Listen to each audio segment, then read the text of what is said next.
And we're back, y'all. Another session of Ag Bag 101. I'm your host and teacher, Farmer Brown MC. Oops. You got to come correct, Wody. You know what I'm saying?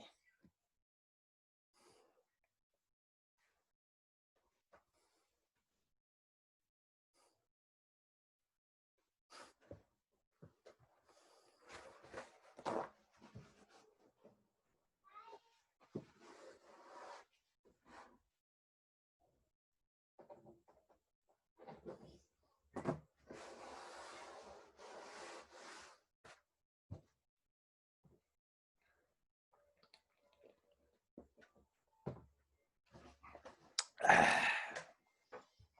get into this. Peace, y'all. We're back again. Ag Bag 101. I'm your host, Farmer Brown MC, host/teacher. So it's raining outside right now, so I decided we're going to bring it inside to the office today. And this is a fitting setting for what we're going to be discussing today. So today I would like to first say I'm glad you've made it this far. I think this is going to be a very impactful session for you to put things in perspective. And ultimately, I want everybody to understand the best thing to do is to solve problems. You never go wrong with the blessed time that we have when we spend that time trying to figure out how to solve problems. And in the words of the great Neely Fuller, the way to solve problems is to ask questions. And then even once you ask questions, you want to make sure that your questions are informed. And so what I'd like to talk about a little today is a book I actually wrote. It's called Simple, Stupid Stats and Data. It's a term my grandfather, Clifton Brumfield, used to always say, keep it simple, stupid. What are you trying to tell me here? Just keep it simple, stupid. And so I found, in the elder wisdom that that's a wise take on life. Keep things simplified. And once again, as we talk about the different fields in agriculture or making a successful enterprise, communication, marketing is key. How are you getting the point across of what you want to say? How are you able to make the information you have more available and tangible for the different people that you want to get the information to? So in that vein, I designed this book, Simple Stupid, to basically take different stats from the USDA. And so this book is designed to be a visual representation of statistics and data reported by the United States Department of Agriculture, United States Bureau of Labor and Statistics, United States Census, and National Center for Education and Statistics from 2012 to 2018. The purpose of this book is intended to give a more contextual representation within various sectors and institutions in North America. Though the ethnic makeup of the U.S. is comprised of various ideologies and people from various nations around the world who may each have different measurements or classifications of identifying themselves, it is important to avoid the semantics and technicalities in order to facilitate a broader conversation.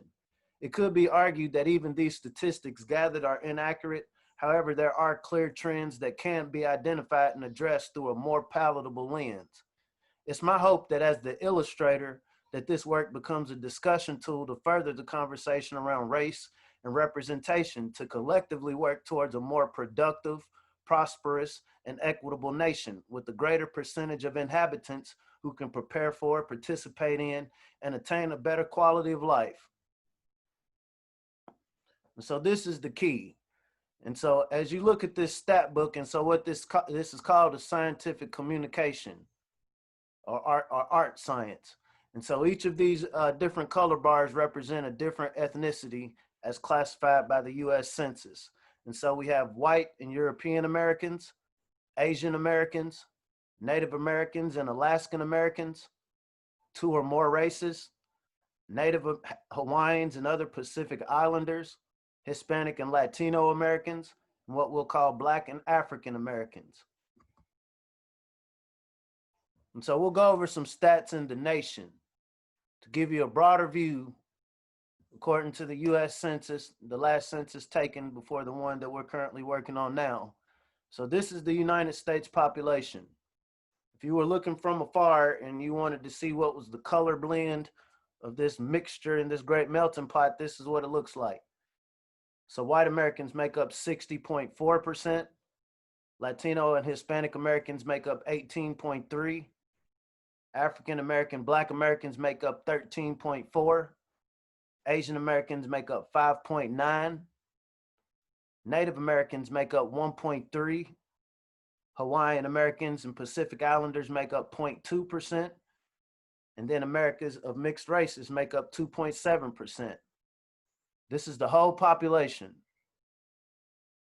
And so if you're taking notes right now, this is definitely the stat that I want you to measure each of the following slides on. Because what this represents is, this is what it is. You know, when a farmer is planting a seed, you don't expect to plant a sunflower and get corn. You have to be very specific when you're wanting to solve problems and create solutions. And so you have to know what it is you work with. What are the colors, you know, as an artist, what are the colors I have to work with? And so the goal visually is to have each one of these following sectors look like this. The representation of each group should be represented equally within each of the important sectors that affect us. That's equitable, sustainable, and balanced. So here's the United States workforce. 60%, 18%, 13%, 6%,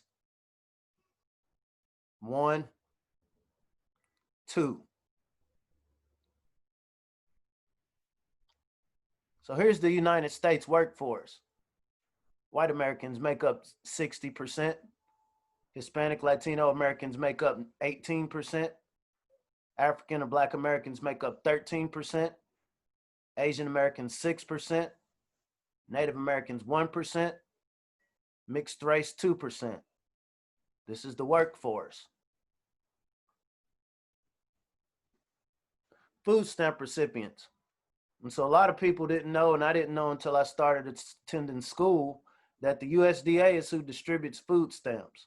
And so when we think about government programs that help people in need, government programs that help communities that may be distressed, that's distributed through the USDA. So it's important to understand what the layout of the land looks like to better reallocate resources. And so white Americans make up 36% of the food stamp recipients. Black Americans make up 25.6%. Native Americans make up 15%. Hispanic and Latino Americans make up 17%. Asian Americans make up 3%. Mixed Americans make up 0.9%.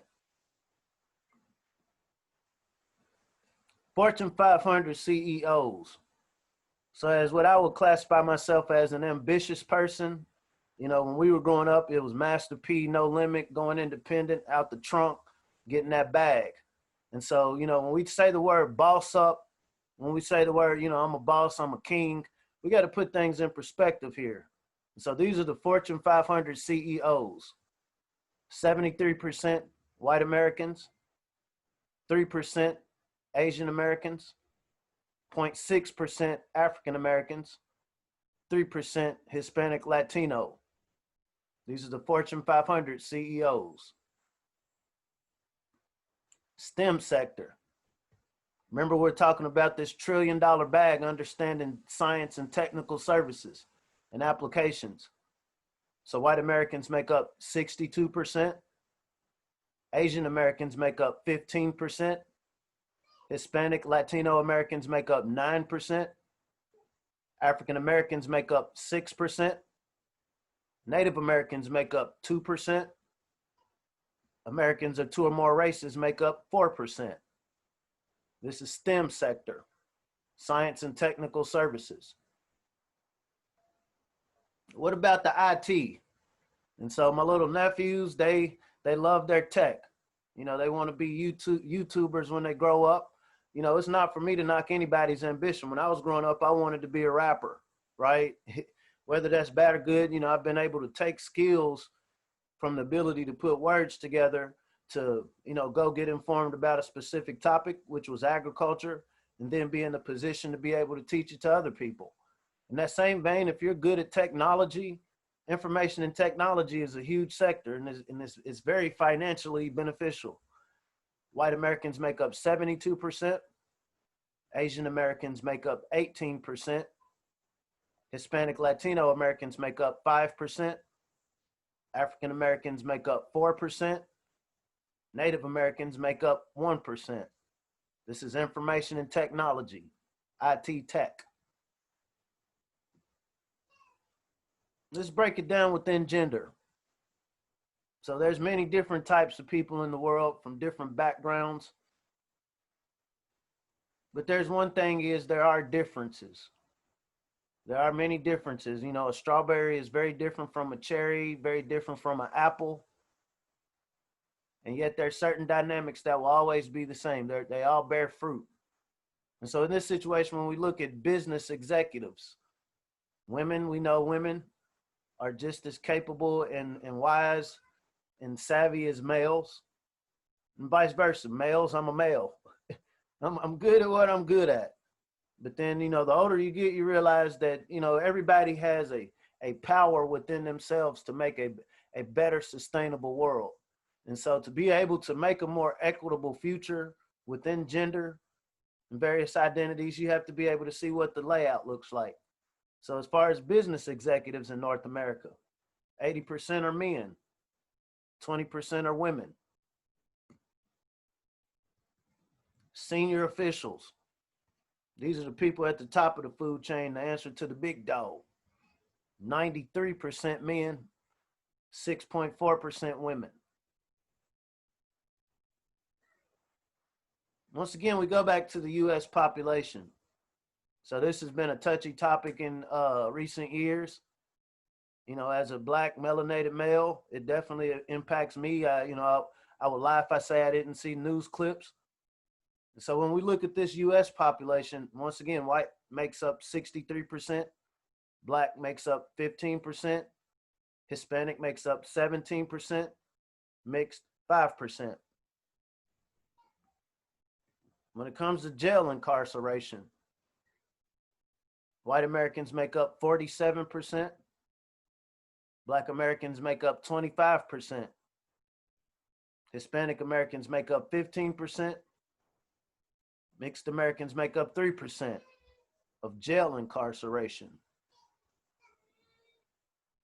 When we look at life sentences, this is where, you know, when you get locked up, you're there for life.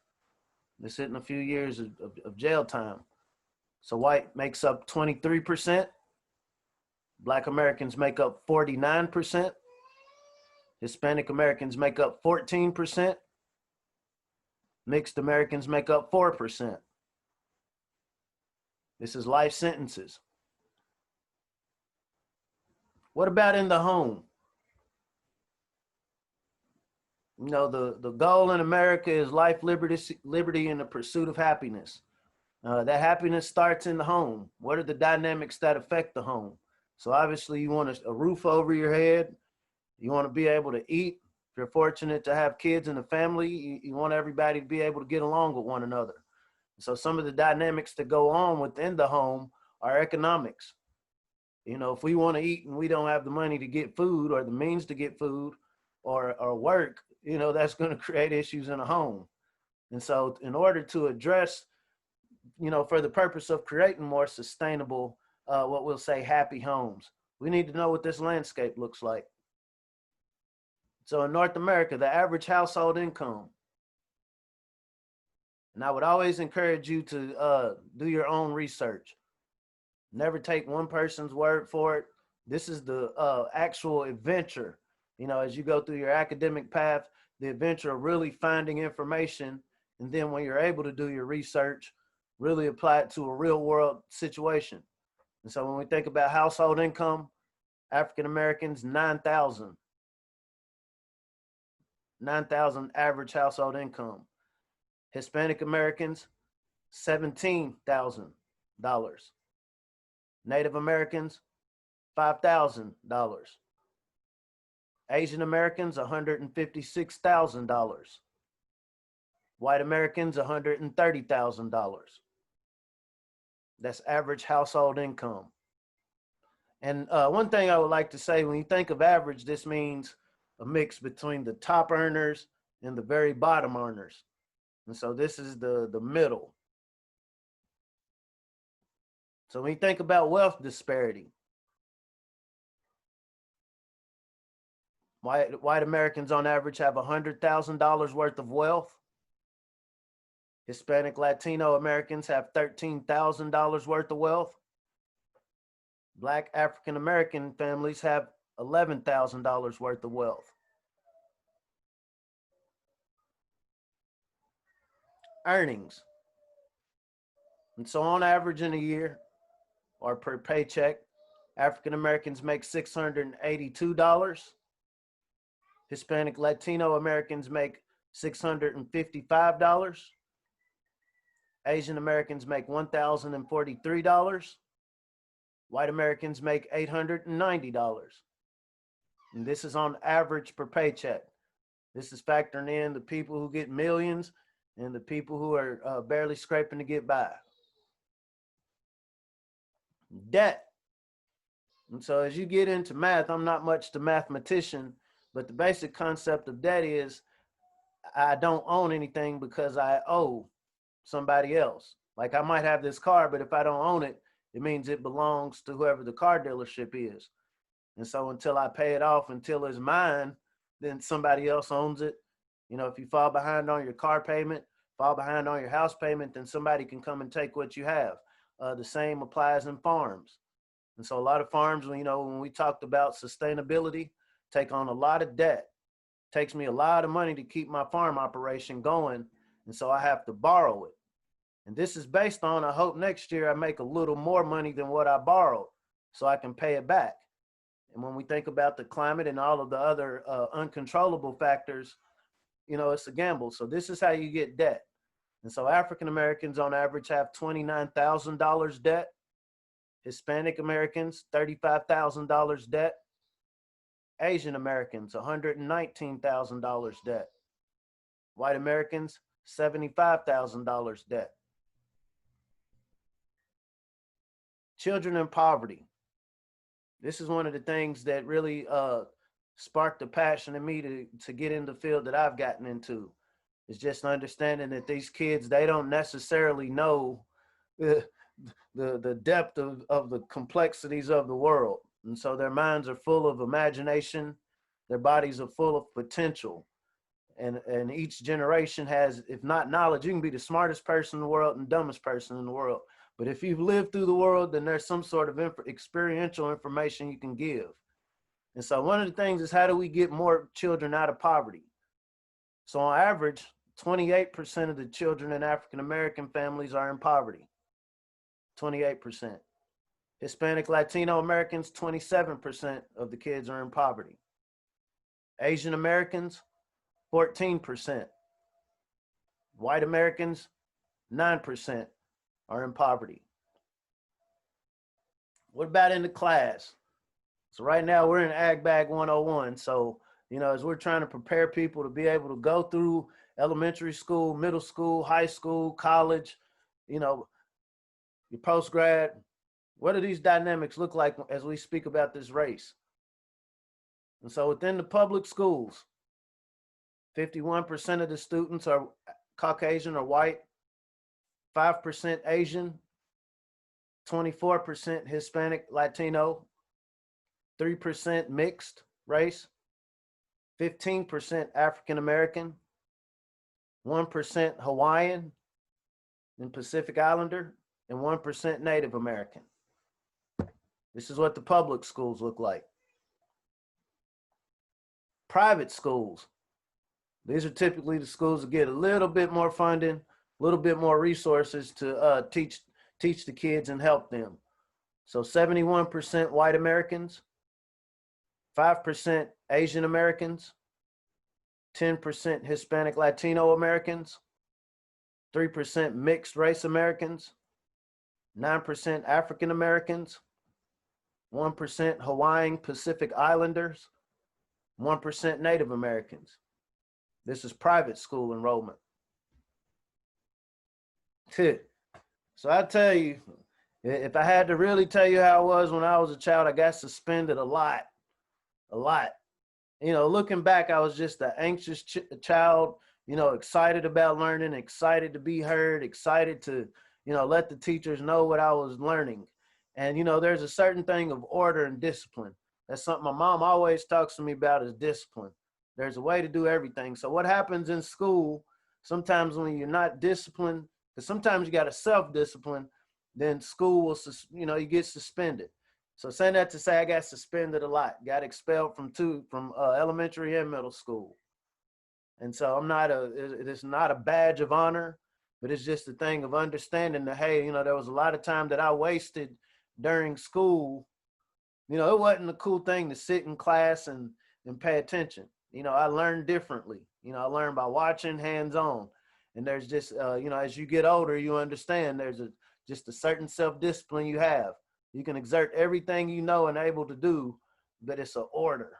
So with that, in school suspension, 16% white Americans, 5% Asian Americans, 17% Hispanic Latino Americans, 13% mixed Americans, 38% Black African Americans, 4% Asian or Pacific Islanders, and 7% Native Americans.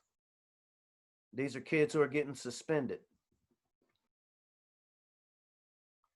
Undergrad enrollment. And so I have an undergrad degree in ag, food, and environment. It was one of the best experiences of my life. I learned more in those 4 years, specifically around ag, food, and environment than, my whole life. I was a non-traditional student, but I was in this 15% African Americans, 17% Hispanic Americans, 58% white Americans, 6% Asian, 1% Native Americans, 3% mixed Americans, and this is undergrad enrollment. And this is across all disciplines. Pre-baccalaureate enrollment.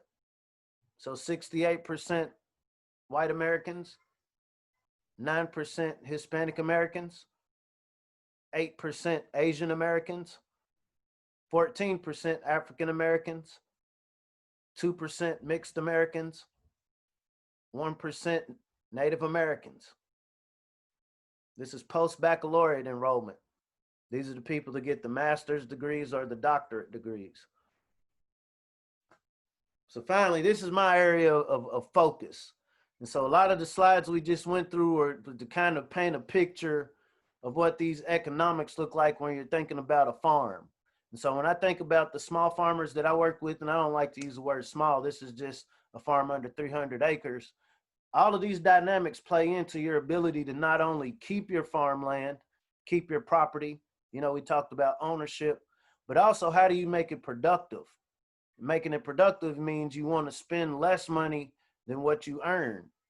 You want to earn a lot more money than what you spend to keep it going, to go into the next year and expand and then pass the land down. Land always appreciates in value. So on the farm, this is land ownership in North America.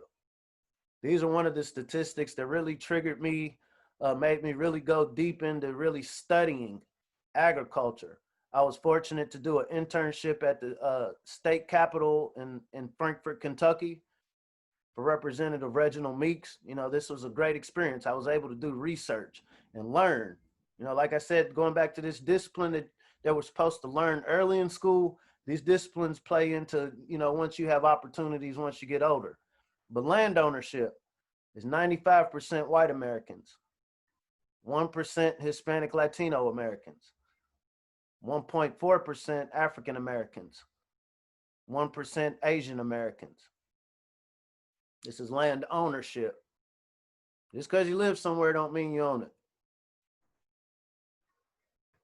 This is land distribution. 98% of the land is owned by white Americans. 2% Black Americans or people of color. This is a statistic we went over in one of the previous sessions. In 1925, African Americans made up 15% of the farmers in North America. This is 1925.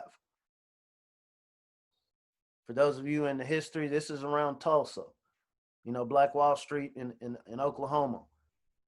And then you have 2012 where African Americans only represented 2% of the farmers. I'm hoping you're getting the challenge. What about ag participation between men and women? So women make up 13% of the agricultural jobs. And I know my wife, she's a beast. She's in beast mode. You know, she makes it happen. And I could wish that there were millions more women like my wife who were just able to come into ag business. She didn't have any background in agriculture per se, but she took her experience in corporate America. She took her experience with the cultural arts. She took her experience with politics and merged into a business where she's able to now help farmers get resources, technology, connect chefs, connect different farmers and restaurants. And so women make up 13%. Men make up 87% of ag participation. Once again, when you think about getting to the bag, farms that generate $50,000 or more. And so I might have a farm. If I'm one of the African Americans within that 1.4% to have a farm, that doesn't necessarily mean it's big profit. And so farms that generate 50,000 or more. When you look on a bigger perspective, 50,000 isn't a lot of money. I mean, it's cool, but when you're thinking about a farm, I know a guy, Taranjul, he can get about 33,000 per acre, with the specialized growing operation system. But African Americans, 0.5% of the African American farmers, 2.4% of the Hispanic Latino farmers, 1% of the Native American farmers, 1% of the Asian American farmers, and 96% of the white farmers are farms that generate more than $50,000. And we ended here. This is my whole challenge to you. The reason why I'm passionate about this, the reason why I'm very optimistic, even as stark as some of these numbers are, I'm very optimistic that as we have a more diverse population around the world, as we have more access to information than ever before, we're all connected. However a lion feels about a gazelle, they're in the same ecosystem. And to be able to live in this ecosystem peaceably, we need to know what it looks like. And to constantly fix it, it's one thing to stay talking about what it's looking like versus being in the mode of preparing to fix it, to make it better. And so part of this is academics. And so these are degrees awarded specifically in agriculture. This is in 2018. Out of 39,000 degrees awarded in agriculture, 86% were white Americans, 5% were African Americans, 9% were Hispanic Latino Americans. This is something that we can address. It's not good, it's not bad. It is what it is. This is why we're learning. This is why we're here today to have these discussions. I hope this was a good learning tool for you. I hope you take time, go back through here and really identify how can you represent within these sectors. If you're in a situation where, you have economic problems, you don't necessarily have a lot of money to go to school, I can tell you there are programs. So by the time you go to high school, if you have a general understanding of agriculture, say through a 4-H program, FFA, you'll have a better understanding to get access to different programs, different scholarships. So once again, that's why it's important to start early. It's important, the parents out there to think early. What are some general interests of my student? Are they into animals? Okay, well, there's a whole livestock industry, right? Are they into fashion? Do I got a little fashionista? Do I got swag god on my hand? Well, guess what? Just about every fabric that we wear, even in the high-end material, is natural fiber. So this is a great time to really, introspectively, no such thing as a big word, y'all. It's a time for us to look inside of ourselves and see what is that small thing I can contribute to balance. We want as close to equal representation within every important sector as possible. I will say I don't believe that there's a such thing as perfect, but I believe when you strive towards perfection, by falling short, you get a lot closer. With that said, I was glad you came by. Like I said, take your time, go through this. And until next time, if you really want to know something, learn how to grow something. Ski boop.